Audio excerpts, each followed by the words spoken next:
الحمد لله رب العالمين، والصلاة والسلام على سيدنا محمد وآله وأصحابه أجمعين. أما بعد، فقد قال الله عز وجل في كلامه العزيز: أعوذ بالله من الشيطان الرجيم، بسم الله الرحمن الرحيم. فاستقم كما أمرت ومن تاب معك ولا تطغوا إنه بما تعملون بصير. وقال في موضع آخر: إن الذين قالوا ربنا الله ثم استقاموا تتنزل عليهم الملائكة ألا تخافوا ولا تحزنوا وأبشروا بالجنة التي كنتم توعدون. صدق الله العظيم. اللهم صل على محمد النبي الأمي وعلى آله وسلم تسليما. رب اشرح لي صدري ويسر لي أمري واحلل عقدة من لساني يفقهوا قولي. محترم حضرات، بزرگان دین، عزیزان ملت، اللہ رب العزت نے جتنے احکامات نبی علیہ السلام کے ذریعے انسانوں کے لیے اتارے، ان سب احکام میں ایک بہت بڑا حکم ہے جو تمام احکامات کا ایک رکن بن کے رہتا ہے، بہت اہم چیز ہوگی. وہ حکم کیا ہے کہ جس کو ہم قرآن کی تفسیر سے معلوم کر سکتے ہیں. اس حکم کو ہم اردو میں استقامت کہتے ہیں. استقامت یہ کیا چیز ہوتی ہے؟ اس کے بارے میں بہت سارے علماء کرام نے تعریف کیے ہیں، لیکن ہم یہ حکم بہت اہم چیز، یہ بہت اہم حکم ہے، اس کو کیسے معلوم ہے کہ حضرت عبداللہ بن عباس رضی اللہ عنہ فرماتے ہیں کہ روایت نقل کرتے ہیں کہ جب سورہ ہود نازل ہوئی اس کے بعد اللہ کے نبی علیہ السلام کے سامنے صحابہ بیٹھے ہوئے تھے. جب صحابہ نے اللہ کے نبی علیہ السلام کی ایک داڑھی مبارک میں سفیدی دیکھی تو اس وقت صحابہ نے اللہ کے نبی علیہ السلام سے پوچھے: اللہ کے نبی، آپ بڑھاپے کے قریب جا رہے ہیں، آپ پر بڑھاپا چھا رہا ہے. تو اس وقت اللہ کے نبی علیہ السلام نے فرمایا، جو غور کرنے کی بات: شیبتنی ہود و اخوات، مجھے سورہ ہود اور اس جیسی سورتیں مجھے بوڑھا بناتی ہیں. حضرت عبداللہ بن عباس فرما رہے ہیں سورہ ہود، سب سے ہم سمجھے کہ سورہ ہود میں انبیاء علیہ السلام 7 انبیاء کا تذکرہ اور ان پر جو عذاب آئے تھے اس کو ترتیب سے اللہ نے ذکر کیا. لیکن عبداللہ بن عباس رضی اللہ فرماتے ہیں ان سب میں ایک آیت ایسی تھی جس کی وجہ سے اللہ کے نبی علیہ السلام کو بہت زبردست، سخت اور شاق گزرا ہے. وہ فرماتے یہی آیت: فاستقم کما امرت. کیا فرماتا ہے کہ جس کی وجہ سے اللہ کے نبی کو سخت حکم ہوا ہو، سخت زبردست حکم ہوا ہو اور شاق گزرا ہو، مشکل سے گزرا ہو. کیونکہ احکامات تو بہت گزرے ہیں، لیکن حضرت عبداللہ بن عباس فرماتے ہیں جتنے آیتیں ہیں، جتنے سورتیں ہیں، جتنے پارے ہیں، ان سب میں صرف یہ ایسی آیت ہے، اسی وجہ سے اللہ کے نبی علیہ السلام پر شاق گزرا ہے، مشکل سے گزرا ہے. اس میں کیا فرماتا ہے؟ اللہ تعالیٰ فرماتا ہے: اے نبی جی، جتنے احکامات ہم آپ کو وحی کے ذریعے اتارے ہیں، صرف آپ نہیں، آپ کے ساتھ جو کفر سے ہٹ کر، کفر کو چھوڑ کر ایمان کی طرف آئے ہیں، آپ کی جماعت کے ساتھ مل گئے ہیں، آپ کے ساتھ آپ کے امتی بن گئے ہیں، ان سب کو حکم دیتا ہوں کہ تم استقامت سے رہو، پابندی کے ساتھ رہو، پابندی کے ساتھ رہو. کیا حکم ہے کہ جس کی وجہ سے اللہ کے نبی کو شاق گزرا؟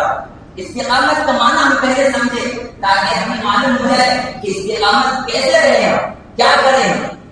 حضرت علی رضی اللہ عنہ فرماتے ہیں استقامت کا معنی ہے کہ فعل الخیرات و ترک المنکرات. بھلائی کے جتنے راستے ہیں، جتنے چیزیں ہیں، وہ سب کو کرنا ہے. جتنے بھلائیاں ان سب کو کرنا اور جتنی برائیاں ہیں چاہے چھوٹی ہو یا بڑی ہو، ان سب سے دور رہنا، ان سب کو چھوڑنا، یہ استقامت۔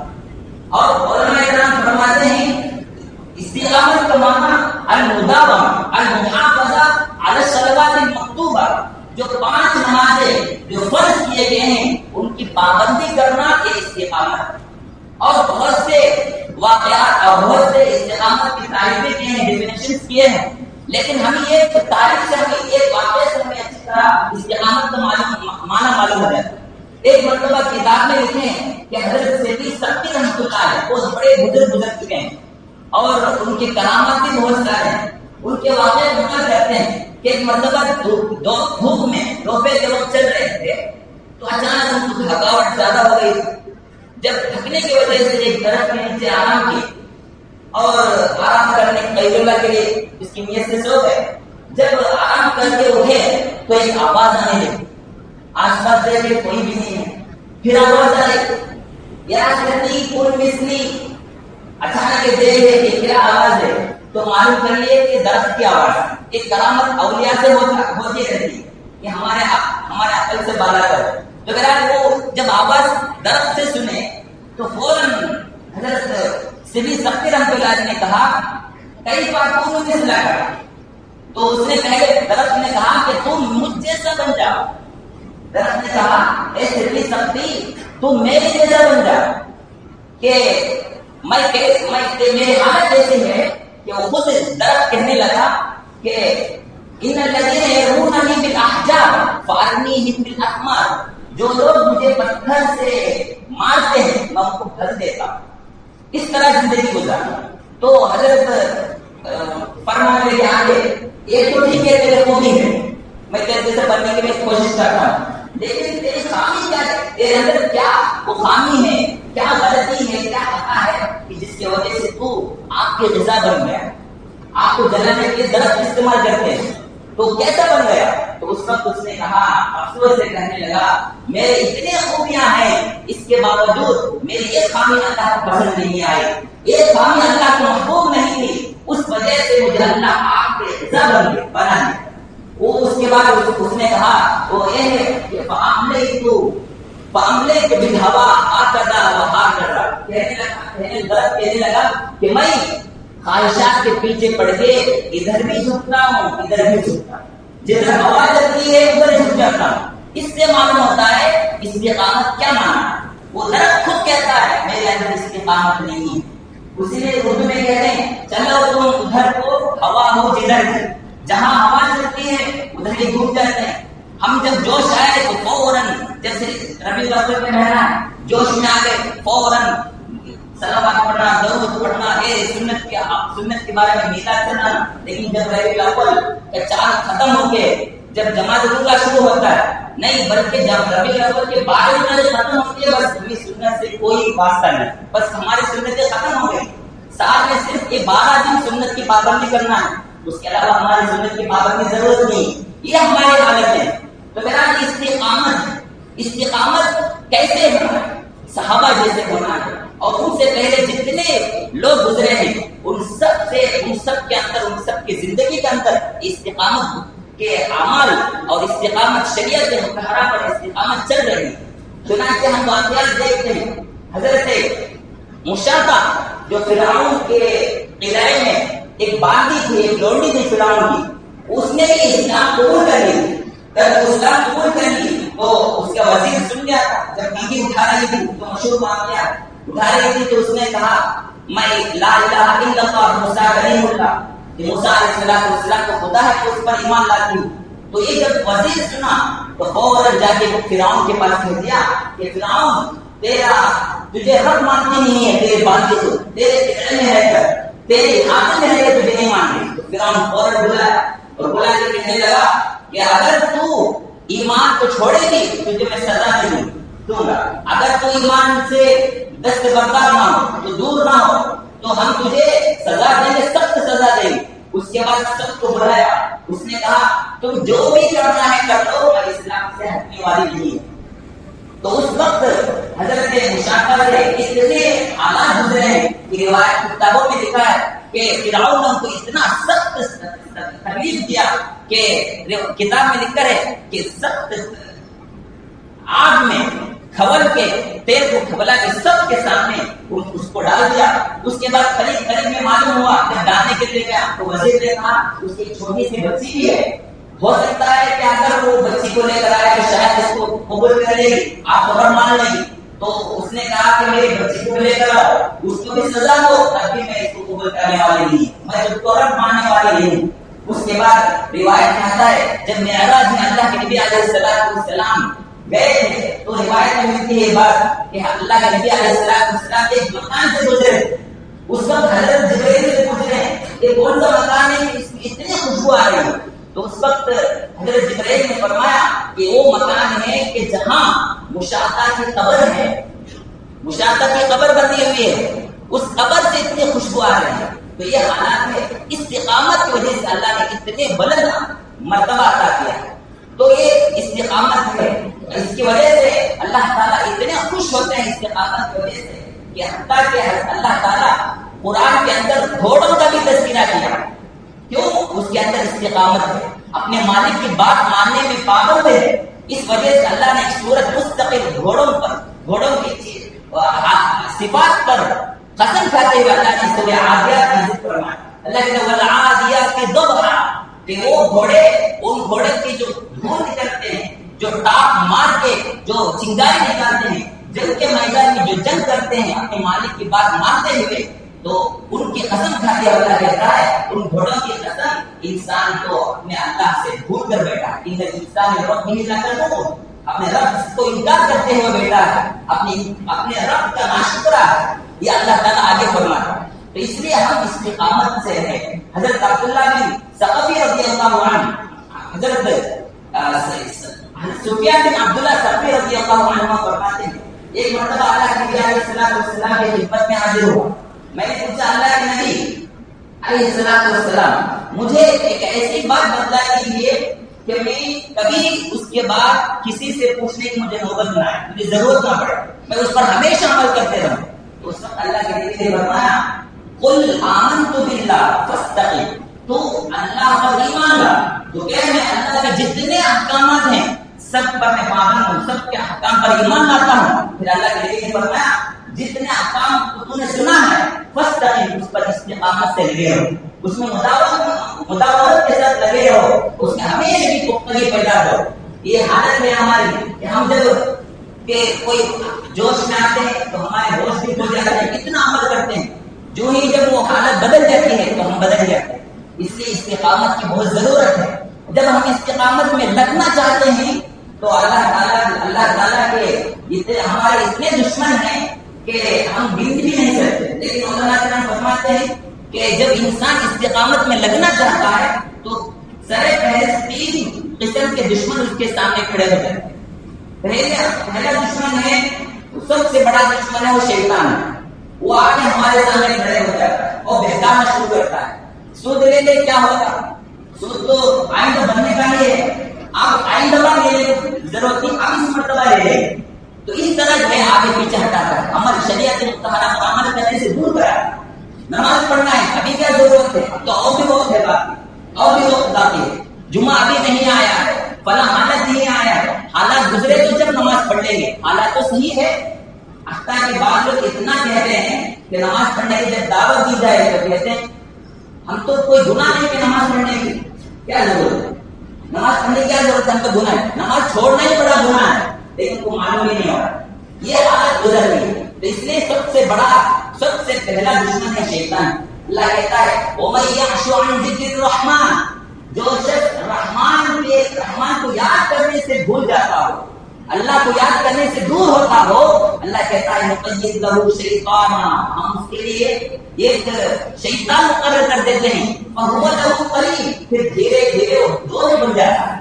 فَهُوَ لَهُ قَرِينٌ, اس کا دوست بن جاتا ہے. آگے کیا ہوتا ہے, اللہ خود کہتا ہے وَإِنَّهُمْ لَيَصُدُّونَهُمْ عَنِ السَّبِيلِ وَيَحْسَبُونَ أَنَّهُمْ مُهْتَدُونَ, یہ اس کو اللہ کے راستے سے روکتے رہتا ہے, اچھے کام سے روکتے رہتا ہے, اور یہ گمان کرتے بیٹھتا ہے کہ میں تو أَنَّهُمْ مُهْتَدُونَ, راہیاب ہوں, میں تو راہیاب ہوں. لیکن اللہ قیامت کے دن ان کے مکالمات کو نقل کرتا ہے, کہتا ہے حَتَّى إِذَا جَاءَنَا, جب ہمارے پاس آ جاتے ہیں قیامت کے دن، تو جب جو دوست بنا کے رکھا تھا شیطان کو، وہ کہے گا قال یا لیت بینی وبینک بعد المشرقین، کاش کہ میرے اور تیرے درمیان آسمان زمین کا فرق ہوتا تو کتنا اچھا رہے گا، تو کتنا بڑا برا دوست ہے یہ کل قیامت میں کہے گا۔ اس کی وجہ یہ ہے کہ شیطان کو ہم دوست بنا کے رکھتے ہیں، شیطان کے بہکاؤ میں آ جاتے ہیں، کیونکہ بعض چیزیں ایسی ہوتی ہیں کہ وہ اس کے اندر وزن ہی نہیں ہوتی ہے، جب پانی بہتا ہے تو فوراً اس کے بہنے ہی میں چلے جاتے ہیں کچھ چیزیں، لیکن بعض جیسے پتے وغیرہ، لیکن بعض چیزیں ایسے ہوتے ہیں جو پانی کے بہنے سے بھی بہتے نہیں بلکہ پانی کے رخ کو بدل دیتے ہیں۔ وہ چٹان کو دیکھیں کہ پانی کے رخ کو بدل دیتے ہیں۔ ہم بننا ہے چٹان کی طرح ہے، پتے کی طرح نہیں بننا۔ تو میرا ایک تو شیطان دشمن ہے۔ امام غزالی رحمۃ اللہ علیہ فرماتے ہیں شیطان کے متعلق، شیطان تو اتنا بڑا دشمن ہے، اتنا بڑا غدار ہے کہ وہ جو ہے وعدہ کرتا ہے دھوکہ بھی دیتا ہے، یہ تو قرآن میں کہتا ہے، لیکن غزالی رحمۃ اللہ علیہ فرماتے ہیں کہ وہ رشوت بھی نہیں لیتا۔ شیطان اتنا بڑا دشمن ہے کہ رشوت بھی نہیں لیتا اور سفارش بھی قبول نہیں کرتا، اتنا بڑا دشمن ہے۔ اگر دنیا میں کوئی رشوت دیتا تو ہم سمجھتے ہیں کہ ہمارا کام بن گیا۔ اگر کوئی سفارش قبول کرے یہ تو بن گیا، لیکن شیطان ایسا نہیں ہے، یہ دو کو قبول نہیں کرتا، تو یہ ایسا شیطان ہے۔ تو میرا ایک تو شیطان ہے، نمبر دو نفس ہے۔ نفس، یہ نفس بھی ہمارے دشمن ہے، جیسے کہتے ہیں نفس کا طفل، نفس ایسا جیسے بچے کی طرح، ایک بچہ ہے اس طرح۔ ایک واقعہ ہے کہ ایک مرتبہ ایک بادشاہ تھا، اس کی اولاد نہیں تھی، لیکن اس کے وزیر کے پاس ایک بہت خوبصورت ایک لڑکا تھا۔ جب وہ بات کرتا ہے تو وزیر سے کہتا ہے کہ اپنے بچے کو لے کر، تو جب بچے کو لے کر آیا تو بات بھی کرتا ہے اور بہت چاہتا بھی ہے بچوں کو۔ تو ایک مرتبہ لے کر آیا، بہت رونا شروع کیا۔ وزیر نے کہا بادشاہ سلامت، اس کے والے پر تم کیا کر دو، ان کی باتوں پر نہ جاؤ، اس کی بات پر نہ جاؤ، یہ ہر چیز کو طلب کرتا تم دے نہیں سکتے۔ تو بادشاہ نے کہا میرے پاس اتنی سلطنت ہے، ہر چیز میں دیتا ہوں۔ تو اور کہا، تو بچے سے پوچھا کیا کیوں روتا ہے؟ اس نے کہا میں ہاتھی کو دیکھنا چاہتا ہوں۔ اچھا ٹھیک ہے، ہاتھی کو یہ تو کیا ہے، بائیں ہاتھ کا کھیل، لے کر آ گیا، لے کر آ کے اس کو بٹھایا اور آدھا گھنٹہ کھیلا۔ پھر اس کے بعد تھوڑی دیر ہوا تو اس کے بعد دیکھا تو پھر رونا شروع کیا۔ تو اس نے پوچھا، وزیر نے کہا بادشاہ سلامت مجھے لے لیجیے، میں گھر والا کرنا، نہیں اس کی خواہش کو پورا کرنے والا۔ تو پھر پوچھا تو اس نے کہا ایک سوئی چاہیے، ایک سوئی چاہیے۔ اچھا ٹھیک ہے، اس کو بھی لے کر گئے، تو کیا بڑی بات ہے۔ پھر رونا شروع کیا گھنٹے کے بعد۔ اس کے بعد کہنے لگا تو کیا چاہیے تجھے؟ اس نے کہا میں چاہتا ہوں کہ ایک ہاتھی اس سوئی کے اندر سے گزرے، میں چاہتا ہوں کہ ہاتھی سوئی کے اندر سے گزرے۔ اب ہاتھ دھو دیا۔ یہ حالت ہے، اسی طرح نفس بھی ہے، نفس ہمیشہ ہمارے پیچھے رہتا ہے، ہمیشہ ہمارے پیچھے رہتا ہے۔ یہ خواہش بھی پوری کرو، وہ خواہش بھی پوری کرو، یہ صحیح ہے جیسے ہم درخت بن جاتے ہیں۔ یہ نمبر 3 تیسرا دشمن ہے اس انسان ہے، خود انسان بھی انسان کا دشمن ہوتا ہے۔ اللہ نے قرآن کے اندر کہتا ہے، قرآن کے اندر خود انسان کو کہتا ہے وَكَذَلِكَ جَعَلْنَا لِكُلِّ نَبِيٍّ عَدُوًّا شَيَاطِينَ الْإِنسِ وَالْجِنِّ يُوحِي بَعْضُهُمْ إِلَىٰ بَعْضٍ زُخْرُفَ الْقَوْلِ غُرُورًا۔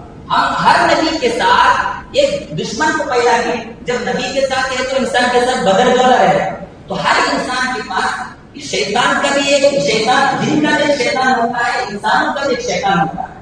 حضرت زحاق رحمۃ اللہ علیہ، اسی طرح حضرت اکرمہ رضی اللہ عنہ رحمۃ اللہ علیہ فرماتے ہیں کہ شیطان انسانوں کی قسموں میں ہے۔